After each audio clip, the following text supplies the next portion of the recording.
जय श्री कृष्ण। राधे राधे। आप सभी को नवरात्रि की सभी को पहला नवरात्रि है। आज पहला नवरात्रि है।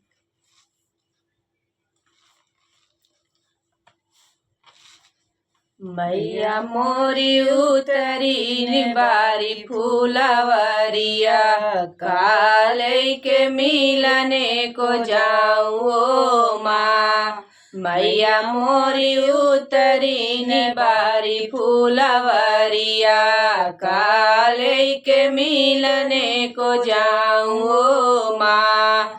गंगा जी का जलवा मैया मछरी जुठरले, काले के जलवा चढ़ाई हो माँ।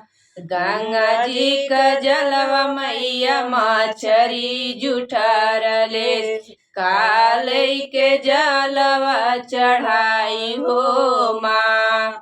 मैया मोरी उतरी निबारी फूलवरिया, काले के मिलने को जाऊँ माँ।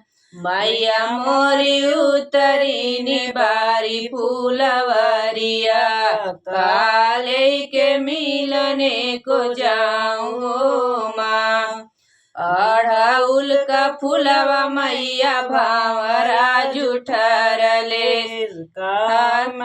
केथुआ कहरवा चढ़ाऊँ माँ। अड़हुल का फूलवा मैया भावरा जुठरले, केथुआ कहरवा चढ़ाई हो माँ।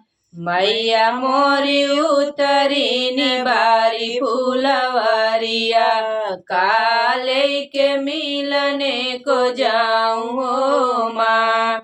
गैया का दूधवा मैया बछड़ा जुठरले, केथुआ कहेलुआ बनाइयो माँ। गैया का दूधवा मैया बछड़ो जुठरले, काले के तोह के चढ़ाई हो माँ। मैया मोरी उतरी निबारी फूलवरिया, काले के मिलने को आऊँ हो माँ।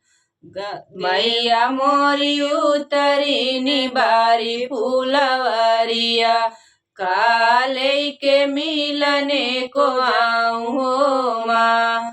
गेहुआ का बलिया मैया सुगना जुठरले, केथुआ का रोटवा चढ़ाऊँ हो माँ। गेहुआ का बलिया मैया सुगना जुठरले, केथुआ का रोटवा चढ़ाई हो माँ। मैया मोरी उतरी निबारी फूलवरिया, काले के मिलने को आऊँ हो माँ।